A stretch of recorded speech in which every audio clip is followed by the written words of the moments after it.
नमस्कार,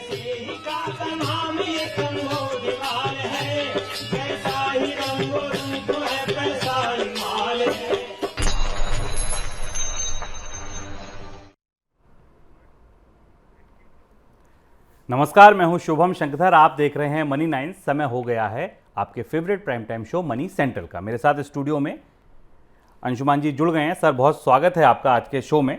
और आज के शो पर डिस्कशन शुरू करें, आज की खबरों को पकड़ें, उनको समझें। उससे पहले आप देखिए ऑन द शो कौन कौन से मुद्दे आज हमारे शो में शामिल हैं। शुरुआत होगी चीन की कंपनियों पर और बढ़ी सख्ती। कंपनियों ने खाया उपभोक्ताओं का हक, कैसे खाया ये पता चलेगा। क्या है बैंकों की सबसे बड़ी चिंता? इस समय बैंकों को एक चिंता सता रही है, क्या वो चिंता है, इस पर बात करेंगे। चावल की महंगाई से डरी सरकार। यूरोप में ब्याज दरों में रिकॉर्ड बढ़ोतरी। और क्या कच्चा तेल का बाजार फिर करवट लेने वाला है? ऐसा हम क्यों कह रहे हैं? क्योंकि कच्चे तेल के भाव $90 के नीचे आ गए हैं और ये बात अरब के देशों को बिल्कुल रास नहीं आ रही है। तो क्यों करवट लेगा, कैसे करवट ले सकता है, ये हम बात करेंगे आज के शो में। कंपनी मामलों के मंत्रालय ने 300 ऐसी कंपनियों पर छापेमारी की है जिनमें कई चीनी नागरिक निदेशक बोर्ड में शामिल हैं। ये छापे दिल्ली, हैदराबाद और बेंगलोर कंपनियों के दफ्तरों में मारे गए हैं। माना जा रहा है कि इनमें से कई शेल कंपनियां हो सकती हैं और आशंका है कि ये कंपनी पैसों के घालमेल में शामिल है। पिछले दिनों प्रवर्तन निदेशालय ने भी भारत में काम कर रही चीन की कई टेक कंपनियों पर इसी शक में छापेमारी की थी। सर, चीन की कंपनियों में कहिए या चीन से जुड़ी कंपनियों में कहिए, क्रैकडाउन लगातार बढ़ता जा रहा है। किस तरीके के घोटाले सामने आ रहे हैं? शुभ, 3 तरीके की घोटाले ईडी और इनकम टैक्स और बाकी एजेंसियां चीन की कंपनियों में पकड़ रही हैं। और चीन अचानक अभी फिलहाल हमारी चर्चाओं में कई वजहों से है, पर भारत में चीन को लेकर 2 तरीके की चर्चाएं हैं। एक चीन के साथ कारोबार को लेकर और दूसरी चीन के भारत के भीतर कारोबार को लेकर। ये जो छापेमारी हुई है, इसमें भारत में चीन की कंपनियों ने अपनी शेल कंपनियां या दिखावे के लिए कंपनियां बनाई और उसमें बहुत छोटे छोटे कर्मचारियों को डायरेक्टर बना दिया, जो जिनका कोई भूमिका नहीं है, जिनकी कोई पृष्ठभूमि नहीं है। और ये माना जा रहा है कि वो डायरेक्टर दरअसल चीन के लोगों के लिए काम कर रहे थे इन कंपनियों में। ऐसा हमने सबसे पहले देखा था भारत की मोबाइल बेचने वाली प्रमुख कंपनियों में, जहाँ छापेमारी हुई थी। उसके बाद जब चीन के लोन ऐप के घोटाले सामने आए और हमने अभी रिजर्व पे, पेटीएम जैसी कंपनियों की यहाँ भी इस मामले में छापेमारी देखी, तब भी ये समझ में आया। और अब ये बात उन कंपनियों के भीतर तक पहुँच गई है, उनके संचालन तक।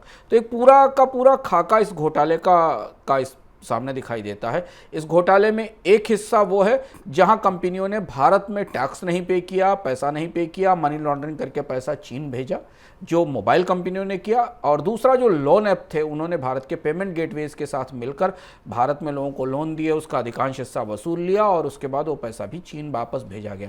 और ये सब करने के लिए जिन कंपनियों को आधार बनाया गया, वो सारी शेल कंपनियां थी, यानी दिखावटी कंपनियां थी। और उनमें उन्हीं कर्मचारियों का इस्तेमाल किया गया जो कर्मचारी उसके अंदर काम कर रहे थे। इस घोटाले में अभी मुझे शुभम लगता है कि कुछ और परतें खुलनी बाकी हैं, क्योंकि ये घोटाला धीमे धीमे अपने दायरे में बढ़ता चला जा रहा है। ये मोबाइल फ़ोन कंपनियों से अब फिनांस कंपनियों तक चला गया। और भारत में चीन की कंपनियों की सक्रियता बहुत बड़ी है। केवल हम डिजिटल लेंडिंग या मोबाइल सेक्टर तक सीमित नहीं है। भारत में चीन की कंपनियाँ इंफ्रास्ट्रक्चर में सक्रिय हैं, बड़े पैमाने पर सक्रिय। और अगर ये मनी लॉन्ड्रिंग हमें इन कंपनियों में दिखाई दे रही है, तो कोई शक नहीं कि बाकी कंपनियों पर भी आने वाले समय में जांच शुरू हो। जो इंफ्रास्ट्रक्चर में जो उनका बेस तो और बड़ा है, जो इंफ्रास्ट्रक्चर में काम कर रही हैं, जो पुल सड़कें बना रही हैं, जो भारत में इंजीनियरिंग उत्पाद बना रही हैं, वो कंपनियां भी भारत में सक्रिय हैं। देश में जीएसटी लागू होने के बाद कई वस्तुओं और सेवाओं पर टैक्स घटा है, लेकिन कंपनियां उस घटे हुए टैक्स का फायदा उपभोक्ताओं तक नहीं पहुंचा रही।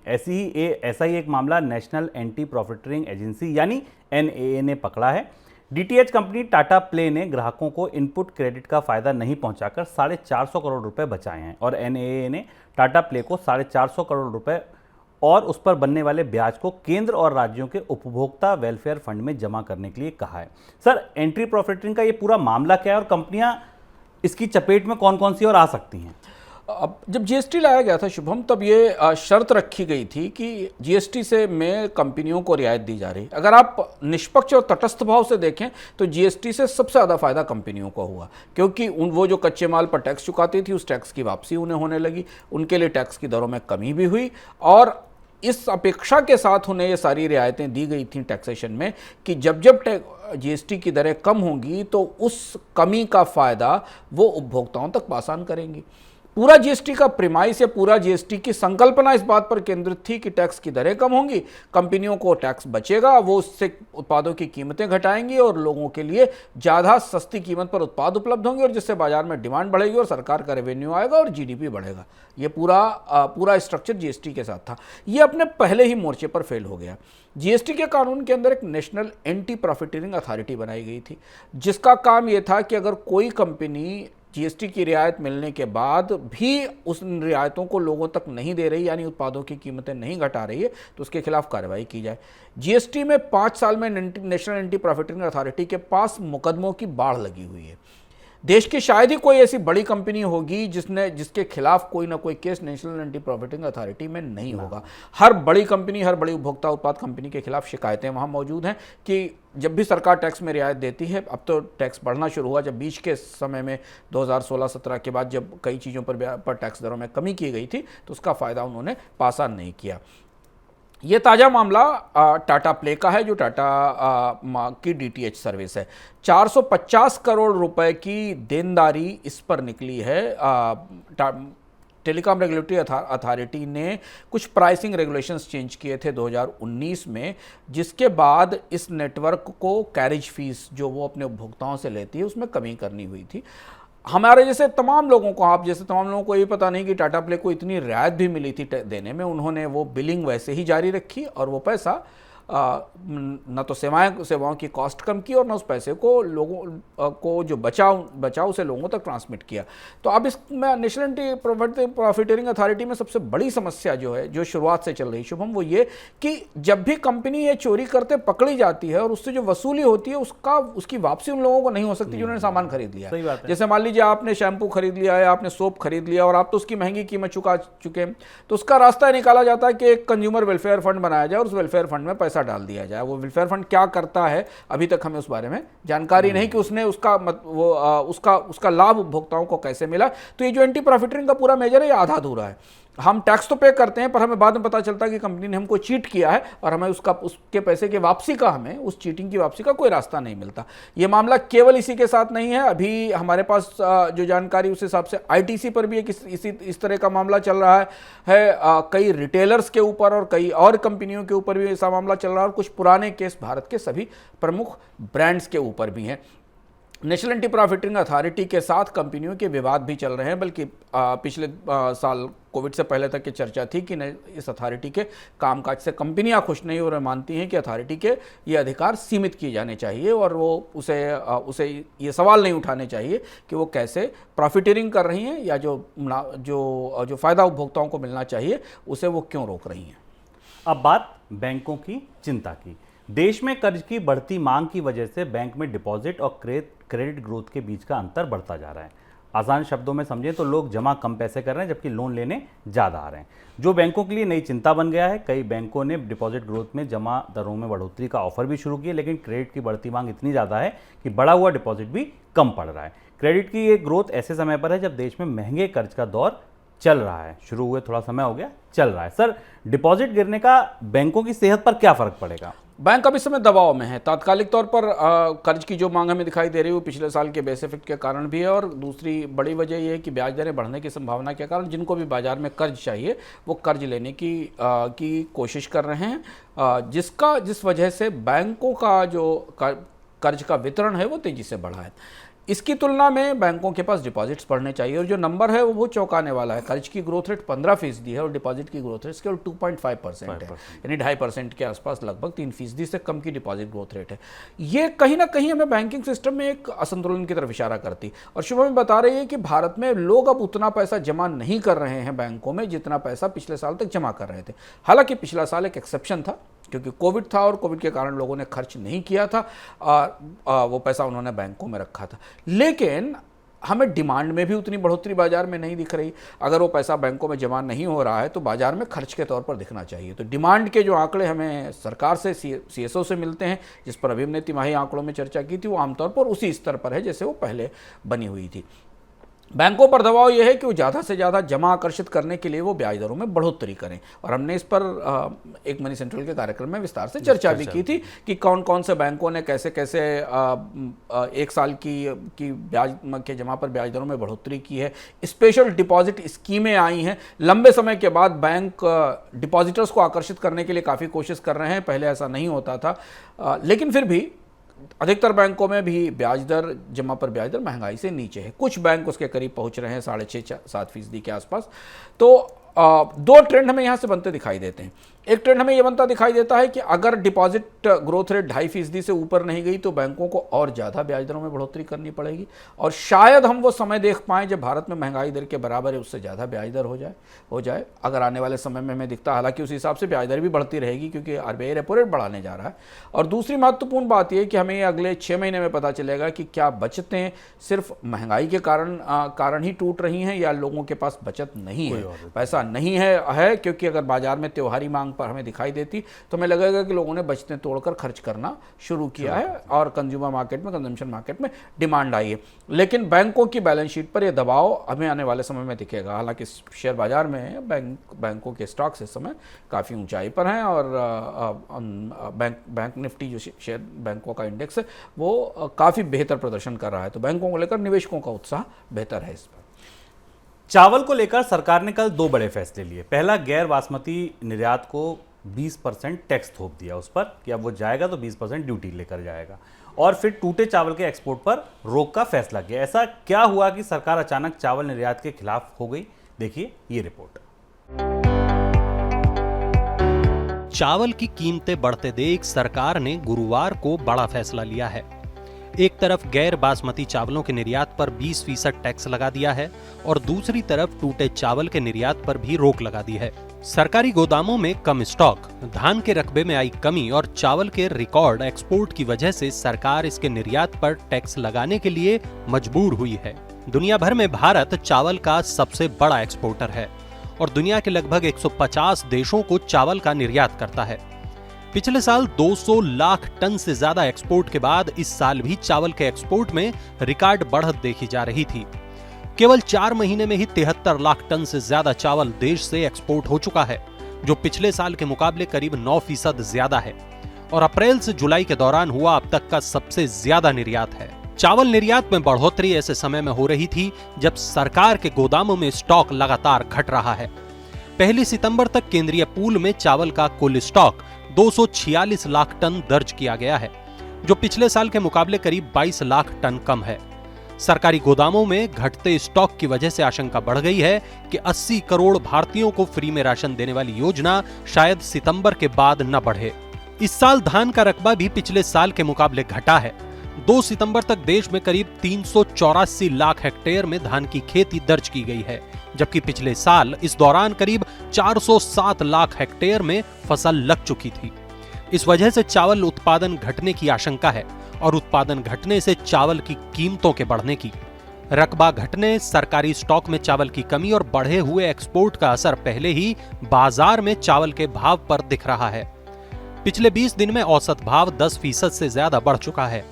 उपभोक्ता मंत्रालय के आंकड़े देखें तो 19 अगस्त को देश में चावल का औसत भाव 30 रुपए प्रति किलो था, जो 7 सितंबर को 33.5 रुपए दर्ज किया गया।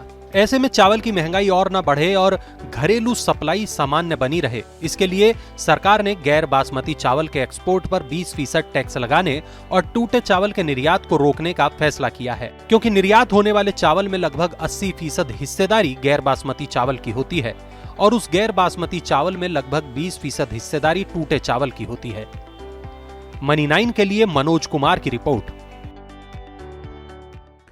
सर, सोमवार को खुदरा महंगाई के आंकड़े आने वाले हैं। अगर हम चावल की पर ये सख्ती के रोशनी में अगर हम देखें तो आपको क्या लगता है ये महंगाई के आंकड़े कैसे आ सकते हैं, क्या अनुमान मिल रहे हैं? सरकार महंगाई को लेकर दबाव में दिख रही है और ये फैसला जो आज हमें दिखाई दिया, ये कल जो वित्त मंत्री ने या बाकी सरकार की तरफ से बयान आया कि महंगाई नियंत्रण में, ऐसा नहीं है।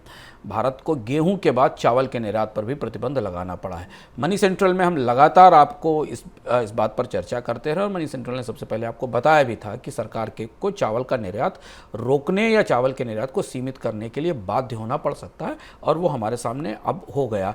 इधर खरीफ की खरीद की तैयारियां शुरू हो रही हैं, नए अनाज उत्पादन के लक्ष्य, खरीद के लक्ष्य तय किए जा रहे हैं। उधर भारत का एक सबसे बड़ा कृषि निर्यात, चावल सबसे बड़ा कृषि निर्यात है, इस पैकेज में आपको दिखाई भी देगा। भारत का सबसे बड़े कृषि निर्यात को सीमित किया जा रहा है। खासतौर से ब्रोकन राइस, टूटे हुए चावल के निर्यात को पर पूरी तरह रोक लगा दी गई है, क्योंकि ये चीन या बाकी देशों में जाता है। चीन में खासतौर पर नूडल्स वगैरह बनाने में इसका इस्तेमाल होता है।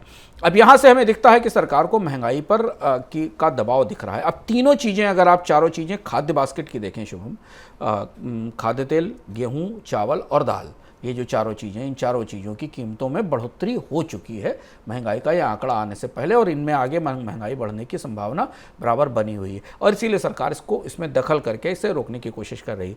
जो सर्वे आ रहे हैं कंज्यूमर प्राइस इन्फ्लेशन के, सोमवार को जब आंकड़ा आएगा तो हम विस्तार से आपको बताएंगे। वो माना जा रहा है कि 6.9% से 7.1% के आसपास की औसत महंगाई दर रह सकती है, जो पिछले महीने की महंगाई दर से थोड़ा सा ज़्यादा या हायर साइड में होगी। आरबीआई ने यह भी कहा था कि इन्फ्लेशन के कुछ बम्प्स, यानी इन्फ्लेशन के में आने वाले समय में कुछ बढ़ोतरी होती रहेगी, पर हमारी निगाह दो चीज़ों पर होगी। पिछले महीने से अगस्त से सितंबर में आते हुए और जुलाई से सितंबर में आते हुए हमने कच्चे तेल की कीमतों में गिरावट देखी, पेट्रोल डीजल की कीमतों में भारत में कोई कमी नहीं देखी आमतौर पर। बाकी जिन चीज़ों की कीमतें जुलाई अगस्त में बढ़ रही थी, उनकी कीमतों में ताज़ी बढ़ोतरी नहीं आई है। ताज़ी बढ़ोतरी जहां हमें देखने को मिली है वो खाद्य उत्पादों की कीमतों में दिखाई दी। अब ये कैसे महंगाई के आंकड़े में दिखेगी, लेकिन ज़्यादातर जो आकलन हमारे पास आ रहे हैं वो महंगाई दर के पिछले महीने से मामूली तौर पर ऊपर रहने के। बाकी जब आंकड़ा सोमवार को आएगा तब हमारे सामने स्पष्ट होगा कि महंगाई की स्थिति क्या रही है। अब सुनिए कि महंगाई पर वित्त मंत्री क्या कह रही हैं। वित्त मंत्री निर्मला सीतारमण ने कहा कि महंगाई को नियंत्रित करने का काम सिर्फ मॉनेटरी पॉलिसी के सहारे नहीं छोड़ा जा सकता, क्योंकि कीमतें बढ़ने के पीछे कई ऐसी वजह होती हैं जिन पर मॉनेटरी पॉलिसी का कोई असर नहीं होता। वित्त मंत्री ने कहा कि कई देशों में महंगाई को काबू करने के काम में मॉनेटरी पॉलिसी पूरी तरह बेअसर रही है। सर, क्या मतलब निकाला जाए इस बयान का वित्त मंत्री के? वित्त मंत्री शायद ये कहना चाह रही हैं कि महंगाई से लड़ाई के लिए रिजर्व बैंक नहीं लड़ रहा है, हम भी लड़ रहे हैं। महंगाई को नियंत्रित करने की हम भी कोशिश कर रहे हैं। सरकार की जिम्मेदारी है और सरकार से अपेक्षा की जाती है। सरकार की तरफ से जो महंगाई कम करने के उपाय आए हैं उन्हें अब हमें करीब से देखना ज़रूरी है, क्योंकि वित्त मंत्री खुद आगे आकर ये कह रही हैं कि फिस्कल पॉलिसी के दखल से महंगाई को रोकने की कोशिश की जा रही है। उन्होंने इशारा किया कि रूस से सच्चे कच्चे तेल का आयात भी इसका हिस्सा था, हालांकि उसका असर हमें पेट्रोल डीजल की कीमतों पर नहीं दिखाई दिया। पेट्रोल डीजल की कीमतें वही हैं, हाँ, लेकिन पेट्रोल डीजल कच्चे तेल के $100 $105 से ऊपर गया भी नहीं है, उसी लेवल पर रहा है। तो अगर आप तर्क देखें तो भारत में पेट्रोल डीजल की कीमतें अब कम हो जानी चाहिए थी इस लिहाज से, क्योंकि कच्चे तेल की कीमतें $85-90 के आसपास हुई, पर वैसा नहीं हुआ। लेकिन हाँ, सरकार ने महंगाई रोकने के लिए फिस्कल साइड से 2-3 बड़े उपाय किए। उसमें एक महत्वपूर्ण उपाय यह है जिस पर आज हमने चर्चा की है कि चावल के एक्सपोर्ट पर ड्यूटी लगा दी गई। इससे पहले स्टील के एक्सपोर्ट पर ड्यूटी लगा दी गई। इससे पहले गेहूं का निर्यात बंद कर दिया गया। ये सारी कोशिशें महंगाई को रोकने की दिशा में की गई कोशिशें थी। हालांकि इनका सबका कोलेट्रल डैमेज था, इसका नुकसान निर्यात को हुआ। बाजार में कीमतें कितनी कम हुई ये तो नहीं पता, क्योंकि लेकिन सरकार ने अपनी तरफ से इसमें कोशिश की। पर इसमें एक कोशिश सरकार ने ऐसी की जो महंगाई बढ़ाने वाली साबित हुई कि हमने जीएसटी की दरें बढ़ती देखी, और वो खासतौर से ज़रूरी चीज़ों पर जीएसटी में की दरों में बढ़ोतरी देखी। तो अगर सरकार के नज़रिए से देखें कि महंगाई से नियंत्रण करने में सरकार कितनी ईमानदारी से लगी हुई है, तो रिकॉर्ड हमें मिला जुला दिखता है। और ये बात बिल्कुल सही कि रिजर्व बैंक टैक्स रेट नहीं कम कर सकता, रिजर्व बैंक आपके हाथ में ज़्यादा पैसा नहीं छोड़ सकता, रिजर्व बैंक सरकार का खर्च कम नहीं कर सकता। रिजर्व बैंक महंगाई कम करने के लिए केवल ब्याज दरें बढ़ा सकता है, और वो रिजर्व बैंक लगातार बढ़ा भी रहा है और आगे बढ़ाता भी रहेगा, ये भी उसने कहा है। लेकिन वित्त मंत्री के इस बयान के बाद हमें हमारी उत्सुकता रहेगी कि क्या आने वाले समय में सरकार महंगाई से निपटने का कोई महत्वपूर्ण पैकेज जारी करती है, क्योंकि कल वित्त मंत्री ने यह भी कहा था कि महंगाई से लड़ाई अब हम धीमे धीमे हमारे लिए पीछे जा रही है। हमारे लिए बड़ी ज़रूरत ग्रोथ बढ़ाना और रोजगार पर फोकस करना है। तो 2 दिन में 2 बयान आए हैं, दोनों बयानों के अलग अलग मतलब हैं। सोमवार को महंगाई का आंकड़ा हमें बताएगा कि क्या परिस्थिति है, और उसके बाद रिजर्व बैंक की मॉनेटरी पॉलिसी कमेटी दरअसल ये बताएगी कि वो सरकार के इस रुख से जो पिछले 2 दिन में दिखा है वित्त मंत्री का, उससे वो कितनी सहमत है। महंगाई को काबू करने में यूरोपियन सेंट्रल बैंक ने भी तेजी से ब्याज दरों में इजाफा किया। ईसीबी ने ब्याज दरों में एक साथ 75 बेसिस पॉइंट की बढ़ोतरी की है।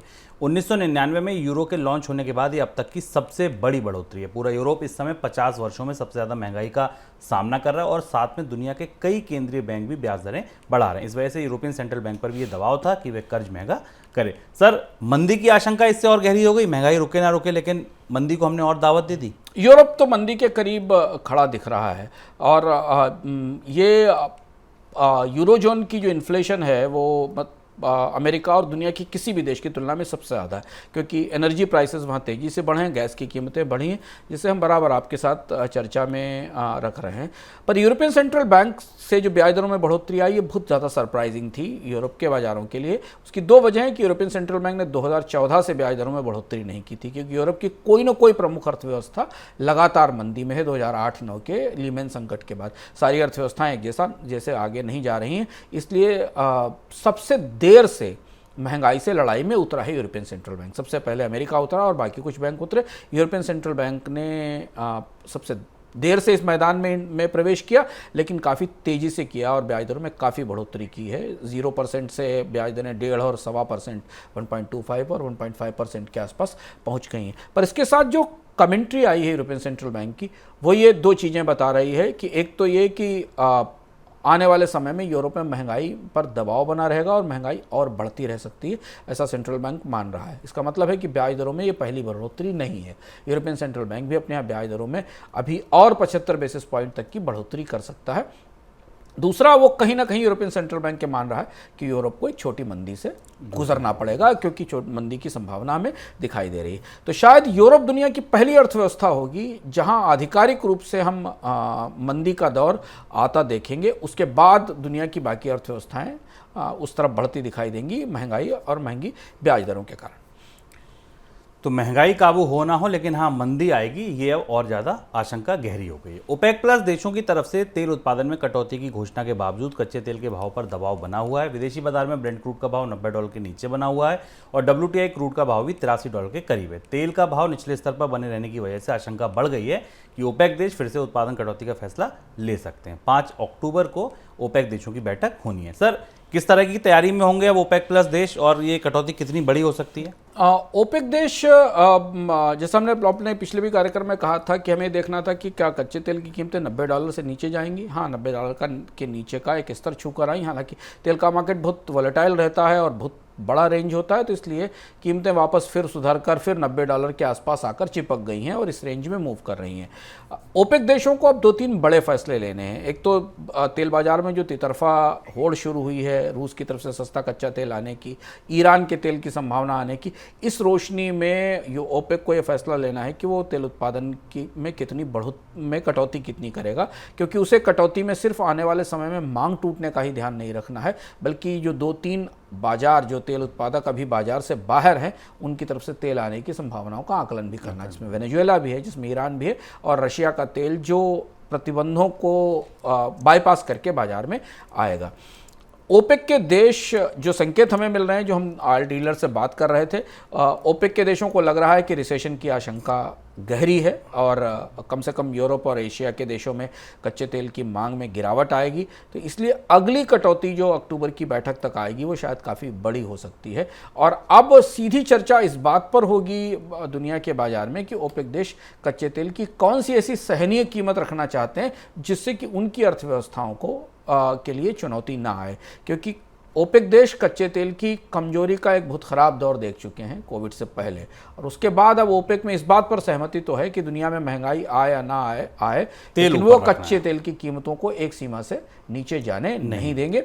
और ये इसलिए अगली बैठक $90 के नीचे आने के बाद, ये लेवल नीचे आने के बाद, अगर हम लेवल की बात करें, इस बात ये देखना अब काफ़ी महत्वपूर्ण हो गया है कि आखिर अंतर्राष्ट्रीय बाजार में औसत पूरे साल भर के लिए कच्चे तेल की कीमतों का रुख क्या होगा। अक्टूबर का जो ब्रेंट वायदा है, हम जब भी कच्चे तेल की कीमतों की बात करते हैं तो हम अपने दर्शकों को बताएं कि हम कीमतों की बात आज की कीमतों की नहीं करते हैं। हम हमेशा जो आपको ब्रेंट की कीमत बताते हैं वो फ्यूचर्स की कीमत बताते हैं, भविष्य की कीमत बताते हैं। तो अक्टूबर का ब्रेंट अभी भी $89-90 के आसपास लेवल पर खड़ा हुआ है। तो आज अगर आपको कीमत दिखाई दे रही तो ये अक्टूबर के ब्रेंट की, यानी अभी अक्टूबर आने में जितना समय है, इस बीच में कच्चे तेल की कीमतों में कुछ में कई सारे बदलाव हो सकते हैं। आप करीब से इस पर निगाह रखें। भारत की अर्थव्यवस्था पर एक सबसे बड़ी चीज़ जो असर करती है वो क्रूड ऑयल की कीमत है, और इसलिए हम मनी सेंट्रल में इस पर बराबर अपनी निगाह रखते हैं और इस पर ध्यान रखते हैं। इन तमाम खबरों के बीच एक और खबर थी जो कल से चर्चा में थी। ब्रिटेन के शाही परिवार में एक युग का अंत हो गया। क्वीन एलिजाबेथ द्वितीय का निधन हो गया। 25 साल की उम्र में उन्होंने शासन संभाला था, गद्दी संभाली थी। 70 साल राज करने के बाद 96 वर्ष की उम्र में उनका निधन हो गया कल। सर, कहते हैं कि लंदन एक ऐसी जगह है जहां हर चीज़ की एक वैल्यू है, हर चीज़ का एक मॉनेटरी वैल्यू निकाली जाती है, चाहे जीवन की हो, चाहे पानी हो, हवा हो। कहते हैं लंदन में हर चीज़ की एक कीमत होती है। शाही परिवार कितना इंपॉर्टेंट है अगर हम देखें यूरोप की अर्थव्यवस्था के हिसाब से, ब्रिटेन की अर्थव्यवस्था के हिसाब से? हाँ, क्वीन एलिजाबेथ के निधन पर पूरी दुनिया में बहुत सारी चर्चाएं हैं। हमने इसे दूसरे तरह से चलते चलते आपको एक महत्वपूर्ण जानकारी देने के लिए हमने इस खबर के साथ अपने आप को जोड़ा। ब्रिटेन के राज परिवार का एक विवादित, एक भव्य, एक अलग सा इतिहास है, जो इतिहास दुनिया का साझा इतिहास है, क्योंकि दुनिया में एक बड़े हिस्से में ब्रिटेन की मोनार्की का राज था। लेकिन जैसा शुभम ने संकेत दिया कि जब लंदन का फाइनेंशियल मार्केट डेवलप होना शुरू हुआ और डेमोक्रेसी इस्टेब्लिश हो गई, तो लंदन में ये जानने की कोशिश की गई कि ब्रिटेन के मोनार्क्स की वैल्यू क्या है, उनकी कीमत क्या है और उनकी फाइनेंशियल वैल्यू क्या है। और ब्रांड फाइनेंस ने क्वीन एलिजाबेथ की डायमंड जुबली पे, जब 2012 में डायमंड जुबली थी, उस समय ये जांच से हिसाब लगाने की कोशिश की थी कि ब्रांड क्वीन एलिजाबेथ या ब्रांड बकिंगम पैलेस लंदन जाने वाले लोगों के लिए वो ब्रांड ही है, क्योंकि उसकी वैल्यू क्या है। तो ये माना गया कि 3 साल बाद 2012 के बाद इस ब्रांड की वैल्यू करीब करीब $87 बिलियन थी, जो ब्रांड बकिंगम पैलेस की वैल्यू थी। और यूके की इकोनॉमी में रॉयल फैमिली का, जिस फैमिली की चर्चाएं और कई सारे दृश्य भी आपके जहन में अगले कई दिनों तक, जब तक ये शोक और नए किंग का आना पूरा नहीं हो जाता, तब तक ये फैमिली लगातार आपके चर्चा में है और हमारी सुर्खियों में रहेगी। उसका यूके की इकोनॉमी में जो कंट्रीब्यूशन था, वो ये 2015 का आंकड़ा है, $1.8 बिलियन का था। यानी रॉयल फैमिली यूके की इकोनॉमी में करीब $1.8 बिलियन का कंट्रीब्यूशन करती थी अर्थव्यवस्था में, जो कि पाउंड में 1.15 बिलियन था उस समय के एक्सचेंज रेट के आधार पर। और सबसे बड़ा जो कंट्रीब्यूशन है, दिलचस्प बात है, जो सबसे बड़ा कंट्रीब्यूशन ब्रिटेन या यूके की इकोनॉमी में रॉयल फैमिली का है, वो सिर्फ और सिर्फ टूरिज्म से है। क्योंकि रॉयल फैमिली की एसेट्स, उनके इतिहास से जुड़ा हुआ हिस्सा ब्रिटेन और लंदन के टूरिज्म का सबसे बड़ा हिस्सा है, और इसीलिए ये इतना बड़ा ब्रांड है जो ब्रिटेन की इकोनॉमी में कंट्रीब्यूट करता है। तो मुझे लगा कि एलिजाबेथ के निधन पर ये जानकारी इस दृष्टि से समझा जाए कि किसी भी देश की अर्थव्यवस्था में इतिहास की भी आपका अपना एक मूल्य होता है, और वो मूल्य कैसे उस देश की अर्थव्यवस्था को कंट्रीब्यूट करता है, ये बताने के लिए लंदन का यह उदाहरण सबसे उपयुक्त है। तो ये था हमारा आज का मनी सेंट्रल। उम्मीद है आपको पसंद आया होगा। अगली मुलाकात आपसे सोमवार को 7 बजे होगी मनी सेंट्रल में, लेकिन उससे पहले मैं आऊँगा इकोनॉमिकम लेकर रविवार को सुबह 11:15 बजे। मोबाइल ऐप अगर आपने डाउनलोड नहीं किया है तो डाउनलोड कर लीजिए, क्योंकि वहाँ ये शो आपको 10:15 बजे ही मिल जाएगा। सर, इस बार के इकोनॉमिकम में अर्थात में क्या खास है? इस बार के इकोनॉमिकम में वो बहस जो अब शुरू हो चुकी है और आने वाले हफ्तों में काफ़ी गर्माएगी और गहरी होगी, उसको हमने पकड़ने की कोशिश की है। मंदी चुने या महंगाई चुने, दुनिया अब ऐसे बिंदु पर खड़ी है जहां एक तरफ महंगाई है, एक तरफ मंदी है। हमने इस बहस में आपको उतारने की कोशिश की इकोनॉमिकम के जरिए कि आप कौन सा पक्ष सुन सकते हैं, महंगाई अच्छी है या मंदी अच्छी। बुरे तो दोनों हैं, ज़्यादा बुरी कौन सी है। भारत की वित्त मंत्री रिजर्व बैंक को सलाह दे रही हैं कि महंगाई का नियंत्रण बहुत हुआ, अब हम मंदी से लड़ने की, हमें रोजगार बढ़ाने की, ग्रोथ बढ़ाने की कोशिश करनी चाहिए। दुनिया के केंद्रीय बैंक बहुत जिद्दी होते हैं महंगाई को रोकने के लिए, वैसी जिद हमें रिजर्व बैंक में भी दिखाई दे रही। हम गहराई से समझेंगे और जानने की कोशिश करेंगे कि महंगाई अच्छी या मंदी अच्छी, और इसके कौन कौन से आयाम हैं और क्यों इस पर इतना विवाद हमेशा होता रहता है। बिल्कुल। तो आज के इस बार के इकोनॉमिकम में आप ये जानेंगे कि महंगाई अच्छी या मंदी। तो इंतजार कीजिए, रविवार को मिलता हूं आपसे सुबह 10:15 बजे और मनी सेंट्रल में सोमवार को शाम 7 बजे। तब तक के लिए दीजिए इजाजत, नमस्कार।